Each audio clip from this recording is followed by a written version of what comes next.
राजस्थान का बाड़मेर अलग अलग तरह के चर्चाओं का विषय बना रहता है और जहां से तमाम सारे राजनीतिक दिग्गज नेता अपने अपने बयानबाजी के कारण फेमस होते रहते हैं। आज वहीं की राजनीतिक चर्चा करेंगे। कुछ ऐसे सवाल जो जनता के मन में भी होते हैं वो आज पूछेंगे, क्योंकि एक खास मेहमान हमारे साथ स्टूडियो में आज मौजूद है। नितिन गढ़वीर जी, आपका बहुत बहुत स्वागत है। नमस्कार, मैं हूं चेतना शर्मा। आप देखना शुरू कर चुके हैं संवाद भारत का, भारत के लिए। तो नितिन जी, आप बाड़मेर में राजनीतिक रूप से काफी सक्रिय रहे हैं। कांग्रेस से आपका खास जुड़ाव रहा है, नाता रहा है। मैं जानना चाहूंगी कुछ ऐसे बातें जिन सवालों के जवाब आज तक नहीं मिल पाए हैं जनता को। पहला सवाल मेरा ये है कि बाड़मेर में कांग्रेस के इतने वरिष्ठ नेता, इतने ईमानदार नेता, अगर पूरी राजनीति की भी बात की जाए राजस्थान की, तो हेमाराम चौधरी जी से ईमानदार नेता आज तक नहीं देखा गया है। उनके होते हुए, हरीश चौधरी जैसे नेता के होते हुए, रविंद्र सिंह भाटी जैसा निर्दलीय नेता जिसके परिवार में कोई राजनीतिक रूप से सक्रिय नहीं है, ऐसे इंसान को इतना प्यार दिया बाड़मेर ने। क्या वजह रही, क्या चूक रही ऐसी कांग्रेस की तैयारियों में, या फिर कुछ भी कह लीजिए, बताइए।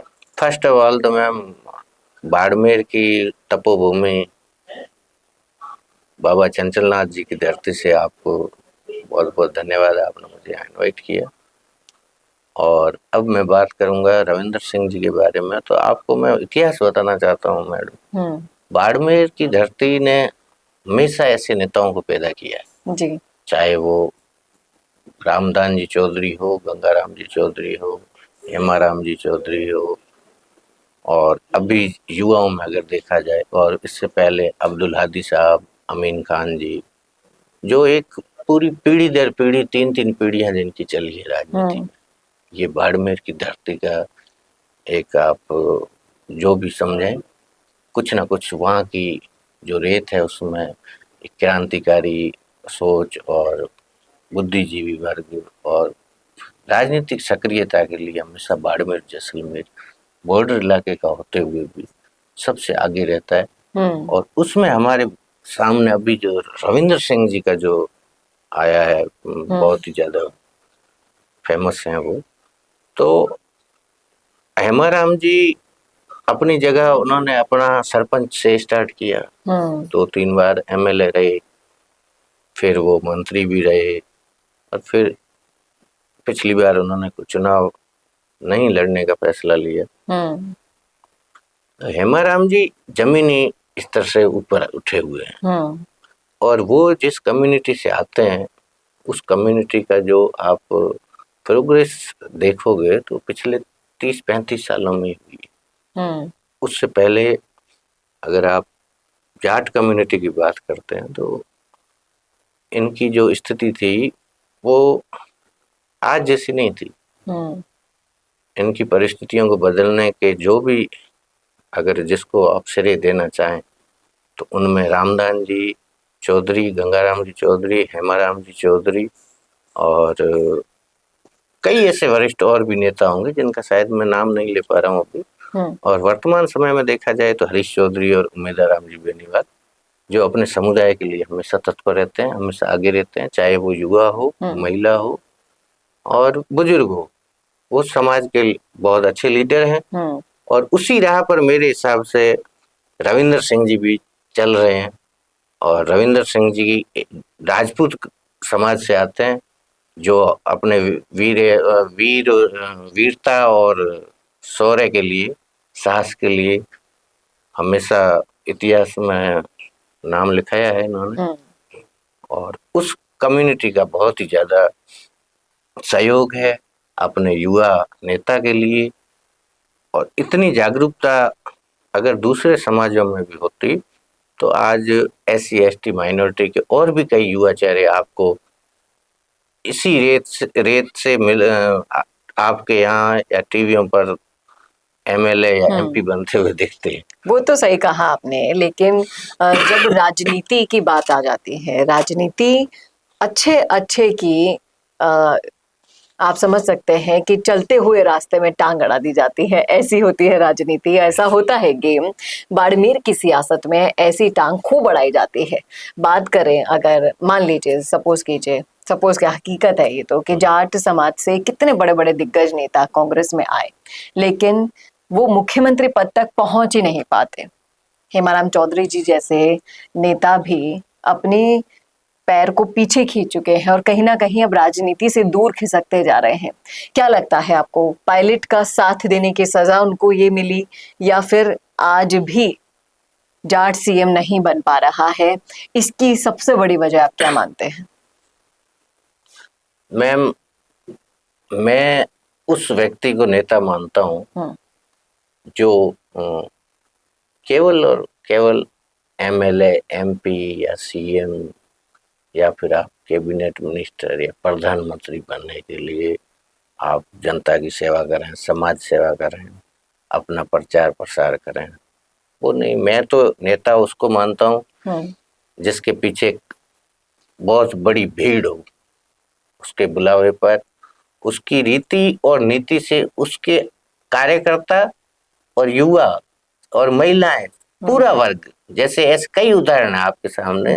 आप केवल जाट समाज की नहीं, गुर्जर मीणा समाज में ऐसे कई लीडर है जिनके बुलावे पर पटरियां तक उखाड़ दी जाती है, कभी विद्रोह करना पड़ता है तो करते हैं।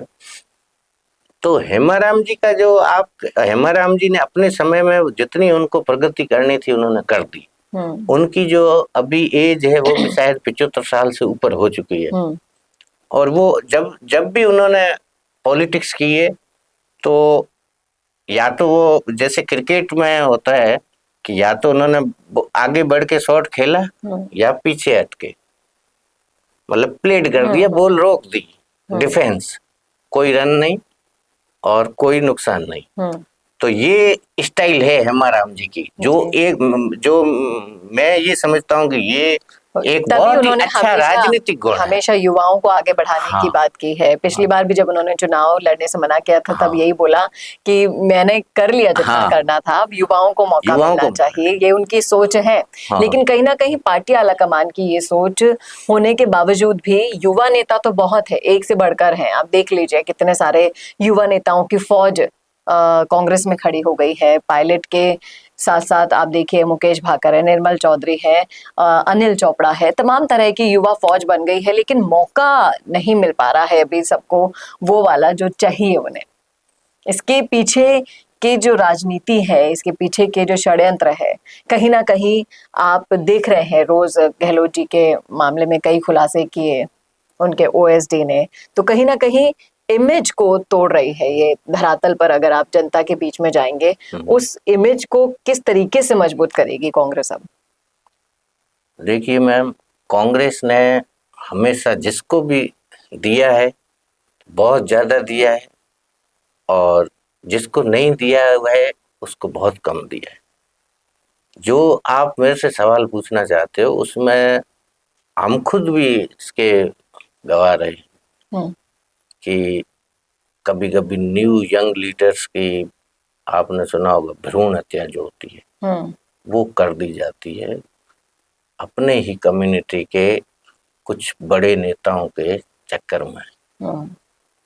तो चौधरी समाज का जितना भी आप ले रहे हो नाम, ये चाहे वो युवा हो चाहे बुजुर्ग हो, तो चौधरियों की तो राजनीति राजस्थान में एक तरफा रहती है।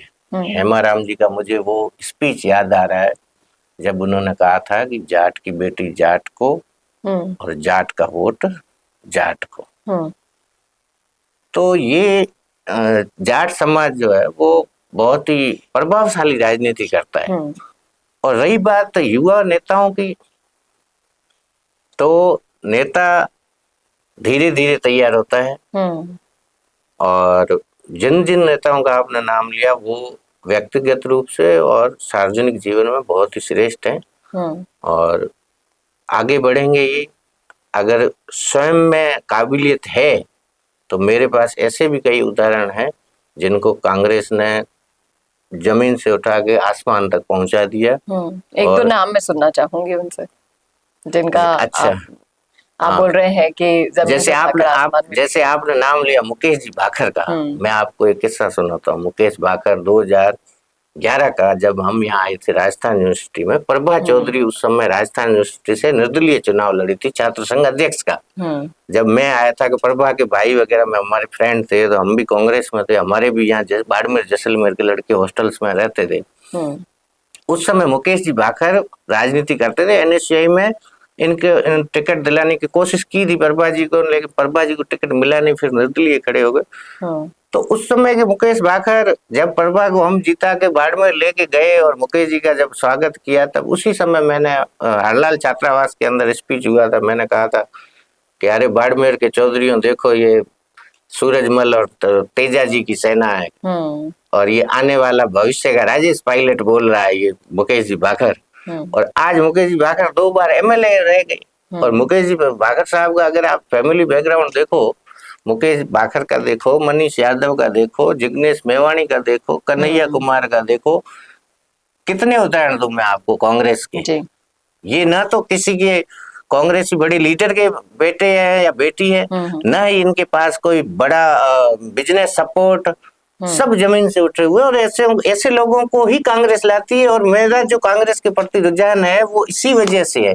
जो मैं आज आपकी आंखों में आंखें डाल के जो बात कर रहा हूँ, जयपुर राजधानी में गोड़ का तला बॉर्डर इलाके का लड़का, वो ओनली फॉर राहुल गांधी की सोच की वजह से मैं आज यहाँ हूँ। जो आप जिस समाज से बिलोंग करते हैं, उस समाज की अगर हम सिर्फ बाड़मेर में ना रहकर बाहर निकल कर बात करते हैं, तो उस समाज के प्रगति के लिए कांग्रेस पार्टी का कितना योगदान आपने देखा है अपने जीवन में? जाट समाज के लिए कह रहे हैं? नहीं, आप जिस समाज से आते हैं। अच्छा, कांग्रेस का आजादी से बाद में तो बहुत बड़ा योगदान है ही, लेकिन आजादी से पहले कांग्रेस ने हमेशा SC ST OBC और माइनॉरिटी का स्पेशली ध्यान रखा है। हालांकि बड़े लेवल पे, नेशनल लेवल पे मानते हैं कि लीडर्स नहीं रहे कभी। उन्होंने एक उदाहरण मिलता है बाबू जगजीवन राम जी का, जो SC के थे और उनकी लड़की फिर लोकसभा अध्यक्ष रही। और जाट समाज से भी बड़े लेवल का, जैसे प्रधानमंत्री या मुख्यमंत्री लेवल का नहीं, लेकिन इस समाज के लोगों के लिए जो इस पार्टी ने किया है वो और कोई पार्टी न तो कभी किया था, न कर रही है, न कभी करेगी। तो यानी कि दलित और पिछड़ों का एकमात्र सहारा सिर्फ और सिर्फ कांग्रेस पार्टी बनी है, ये कहना है? बस मैं ये कहना चाहता हूँ कि जाट, मेघवाल और मुसलमान ये कांग्रेस के 3 पिलर हैं। जैसे डेमोक्रेसी के 3 पिलर्स होते हैं ना, लेजिस्लेचर, एग्जीक्यूटिव और जुडिशरी, उसी तरह ये जाट, मेघवाल, मुसलमान, आप उसको SC ST OBC माइनॉरिटी कह सकते हो जी। तो ये कांग्रेस इनके लिए पिलर साबित हुई है और इनको आगे बढ़ाने का हमेशा से अपना योगदान इनके लिए कांग्रेस ने दिया है। और इनका भी यही फर्ज बनता है कि ये अपने इतिहास को ना भूले। इनको जो जितने भी आज अधिनियम है, काश्तकारी अधिनियम है, जो आज ट्यूबवेल्स वगैरह हो रही है, जिन खेतों में रह रहे हैं, इनके अधिकारों के लिए, इनकी जमीनों के लिए, इनके हक के लिए अगर किसी पार्टी ने साथ दिया है तो कांग्रेस ने दिया है। ये हमें हमारे पूर्वजों ने सिखाया था। जो मैं आज आपके सामने बोल रहा हूँ, ये मेरे दादा और नाना की सीख दी हुई है। ये तीसरी पीढ़ी आपके सामने कांग्रेस की बैठी। लेकिन कहीं ना कहीं अब जिस तीसरी पीढ़ी की आप बात कर रहे हैं, उसका नजरिया बदल रहा है। बाड़मेर भी अब बदल रहा है। रविंद्र सिंह भाटी अगर वहां से इतने उभरते हुए सितारे बने हैं, तो कहीं ना कहीं सोच बदल रही है। आपको नहीं लगता कि ये जो सोच बदल रही है उसका खामियाजा कहीं ना कहीं कांग्रेस हो या बीजेपी, दोनों बड़ी पार्टियों को भुगतना होगा? क्या कहेंगे? कांग्रेस तो ऑलरेडी भुगत रही है, और उसमें भी युवाओं को ना आगे बढ़ाकर मेवाराम जैन जैसे नेताओं की वापसी, कोई ना कोई बड़ा खामियाजा भुगतना पड़ सकता है। क्या कहेंगे? नहीं, मैं पहले कांग्रेस की बात पे आता हूँ। कांग्रेस इसलिए भुगत रही है, आज मैं आपको क्लियर बता देता हूँ कि राजस्थान की जनता जो पिछले 2-2.5 साल से सरवाइव कर रही है, जो दिक्कतें आ रही है हर चीज में, आपको पता है। कल आप SMS मेडिकल का देख लो, या बाड़मेर से लेके जयपुर तक यही हाल है। इसका केवल और केवल कोई जिम्मेदार यदि है तो केवल कांग्रेस पार्टी है। कांग्रेस के जो टिकट देने वाले लोग हैं वो हैं। इसकी जिम्मेदार बीजेपी नहीं है, ना ही भजन लाल शर्मा जी है, इसकी जिम्मेदार स्वयं कांग्रेस। यानी कांग्रेस की पार्टी के जो हाल हो रहे हैं उसकी खुद जिम्मेदार कांग्रेस खुद पार्टी कांग्रेस है, खुद कांग्रेस है। अगर 15 या 20 टिकट ये अपना हित छोड़ देते तो कांग्रेस का और राजस्थान का ये हाल नहीं होता आज। जी। आज जो लोग रो रहे हैं ना अशोक गहलोत की थैलियां, वो याद देखते हैं तब तो ये सिर्फ और सिर्फ कांग्रेस खुद ने किया है। और कांग्रेस को जरूरत है। अब आपने कहा समय के साथ लोग बदल रहे, युवा बदल रहे, जैन जी का जमाना आ रहा है, तो पार्टियों को भी तो बदलना चाहिए जी। सिर्फ राहुल गांधी जी अकेले कितना संघर्ष करेंगे, एक आदमी कितना कर सकता है जी। जब आपका किसी राजा के मंत्री जितने भी होते हैं, उनके जो सलाहकार होते हैं, वो सलाहकार जब सही सूचनाएं नहीं देंगे आगे, और जो राजा की जो सूचना है उसको जनता तक प्रेषित नहीं करेंगे, तो राजा का वही हाल होगा जो आज कांग्रेस का है। हाँ, ये बिल्कुल सही कहा आपने। और इस लाइन को अगर अच्छे से समझ ले कांग्रेस आला कमान से लेकर सभी वो लोग जो इस हालात के जिम्मेदार हैं, तो शायद कांग्रेस का कुछ भला हो जाए। नहीं तो जिस तरीके से युवाओं की सोच बदल रही है, राजनीति के समीकरण बदल रहे हैं, उस बदलते हुए माहौल में बहुत पीछे रह जाएगी। ये सबसे पुरानी और सबसे बड़ी पार्टी है, इसमें बदलाव की जरूरत है। आपको मैं बताऊं कांग्रेस का इतिहास अगर, तो इंदिरा गांधी जी ने जब बदलाव किया पार्टी में तो उनको बहुत बड़ा फायदा हुआ। फिर राजीव गांधी जी जब आए तो उन्होंने युवाओं को साथ लेकर चले। आज जितने भी आप ये मुख्यमंत्री अशोक गहलोत जी से लेके जो भी कैडर आप देख रहे हो, ये राजीव गांधी जी का तैयार किया हुआ कैडर है। उसी तरह कांग्रेस पार्टी को और राहुल गांधी जी से हमारा हाथ जोड़ के निवेदन है कि हमें इस देश को बचाना है, इस संविधान को बचाना है। इसलिए हम सभी युवा वर्ग, कार्यकर्ता आपसे ये उम्मीद करते हैं कि प्लीज कुछ चेंज कीजिए। आप संगठनात्मक और जो भी आपका चुनावी प्रक्रिया में जितना आप बदलाव कर सकते हैं, चाहे आप प्रवक्ताओं में बदलाव कीजिए, चाहे आप अपनी रणनीति में बदलाव कीजिए, ज्यादा से ज्यादा मौका आप युवाओं को दें।